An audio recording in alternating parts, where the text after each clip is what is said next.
What's up, everybody? This is Jackson Fuller, and this is the StarNewsVarsity Weekly Rundown, where every Sunday I just kind of take you through the happenings of high school sports in the area from the past week and look forward to what is coming down the schedule and what I'm really looking forward to covering and seeing the results of in the following week. Let's start with football. Friday night, we had two really great close games in town.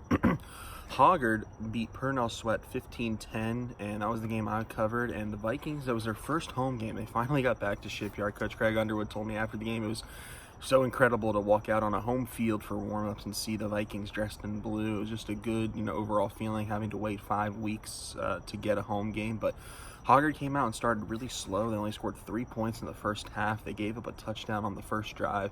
And Purnell Sweat, who I think a lot of people expected Hager to kind of roll over, put up a really great fight for 4 quarters. And Purnell Sweat, the past few years, they've been really good on defense. They haven't been good on offense, and that hasn't changed this year. But with Hoggard struggling on offense to score themselves, it provided a tough matchup for the Vikings. But in the end, Brady DeHaas, 244 rushing yards for the senior running back who entered the season 3rd string on the depth chart. A couple injuries. He is now the starting running back for Hoggard for the time being, and he had a monster game. I was really impressed with him. He's not the greatest athlete in the world, but he is a hard, physical runner who knows how to hit holes, and he did a great job protecting the football on Friday night, which is something Hoggard has had trouble with all season, and he did a great job finding the end zone twice, which ended up being the difference as Hoggard pulled out a 15-10 win. Also have to shout out Jalen Allen, who made potentially the play of the game when he jumped a comeback route and got an interception for Hoggard on Purnell Sweat's final drive of the game to seal the win. So Hoggard now 1-2 as they head into MidEastern Conference play, where they're going to host South Brunswick next Friday night. New Hanover, they were 27-20 losers on Friday to Jack Britt. That's New Hanover's first loss of the season.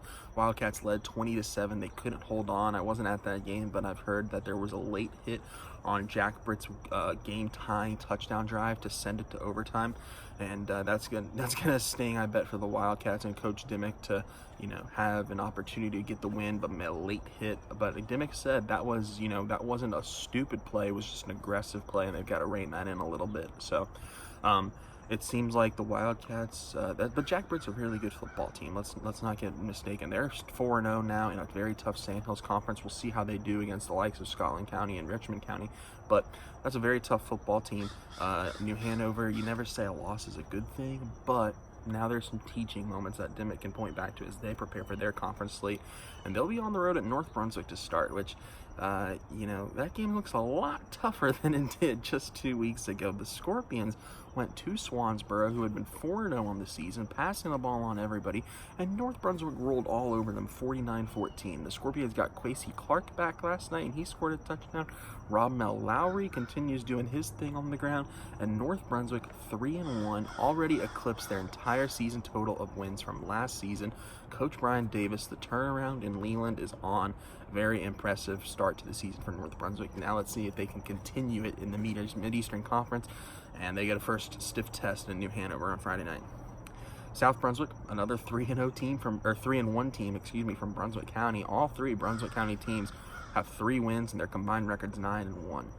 Don't say that very often as we head into MidEastern Conference play, but the Cougars beat Lakewood 34-0 Friday. Another good performance by the offense, and the best performance of the season by the South Brunswick defense. And then really quickly, the other 2 games in the area, Wallace Rose Hill, 28-21 winners over Northside Jacksonville. Good bounce back after losing to Havelock. The Bulldogs, the test gets real next week against Wake Forest. And Whiteville, 49-0 winners over East Columbus. The Wolfpack look like they might cruise through that Three Rivers Conference. Already with a win over East Bladen. They've got South Columbus and Red Springs left on the schedule, but I think Whiteville has got a great shot to go undefeated in the league. Outside of football, Hoggard volleyball, they keep on winning. An impressive 3-0 sweep over Topsail on Thursday night, and Topsail's kind of expected, the 3rd best team in the MEC this year, and Hoggard just destroyed them. So the Vikings are playing their best volleyball this season so far, and we'll get back to them in just a little bit. Coastal Christian and New Hanover Soccer both teams had huge wins on Tuesday. I covered both of those games. Coastal Christian beat Cape Fear Academy 1-0 to jump into first straight place in the Coastal Rivers, and those teams are going to battle back and forth all year. Wouldn't be surprised if they battle for Coastal Christian trying to get an outright conference championship, Cape Fear Academy trying to tie them for a conference championship later on in the season, and I wouldn't be surprised at all if they meet in the NCISA playoffs later on. And New Hanover Soccer, 3-2 winners over Laney in overtime, a dramatic comeback win. The Wildcats were down 2-1 with less than 5 minutes left, and they got a goal to send it to overtime, and then Landon James scored the winner in overtime. I can't remember who scored that goal to send it to overtime, but New Hanover, they just find ways to win in the MidEastern Conference. They're 2-0 in the league now, and that's a good win over a Laney team. Looking ahead. A lot of Hoggard theme in this week's weekend roundup, but they've got huge games across a lot of sports. Let's start Monday. That Hoggard volleyball team will host Ashley in the best game the MidEastern Conference has to offer all season. Ashley's undefeated. Hoggard has 5 losses, but they're undefeated in the MEC. They've won, I think, 8 straight games.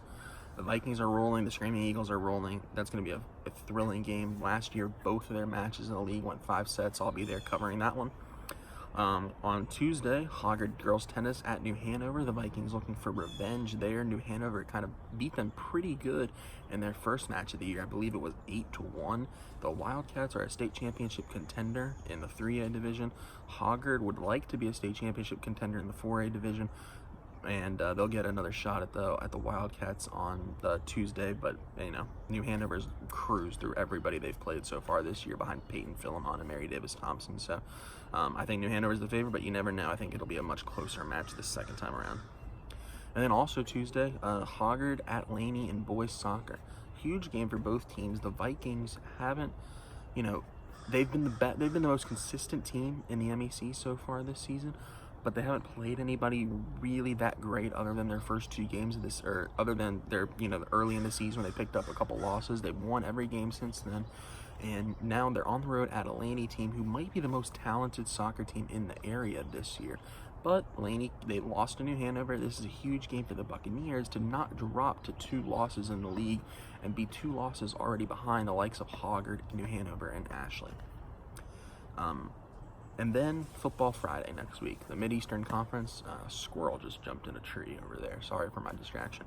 The MidEastern Conference opens play next week. I've already mentioned some of their games. South Brunswick at Hoggard, New Hanover at North Brunswick, Laney at Topsail. That should be a fascinating game. Last year, Topsail broke the Buccaneer hearts when Jose Orellano made a long field goal to give a last-second victory. I think that's the game I'll be covering. Looking forward to see Cody Wallace and Gavin Ellis for the first time this season. And then finally, Ashley at West Brunswick. Conference play is here. These wins and losses now start to mean something special when you're talking about a race for a conference championship and playoff seeding. That 3A playoff race in the MEC, it is going to be tough with West Brunswick, Topsail, New Hanover, North Brunswick, and South Brunswick. I don't know if they've got the talent to hang around all year, but right now they're 3-1, just like New Hanover, and playing with a lot of confidence. So, as always, thank you guys so much for watching. Facebook.com/StarNewsVarsity, at StarNewsVarsity on Twitter. StarNewsVarsity.com is just, that's what you could type in their Google bar to find all of our stories. Appreciate you guys watching. I'm really looking forward to MidEastern Conference play starting up in football and some really important games in the other sports coming down the pipe this week.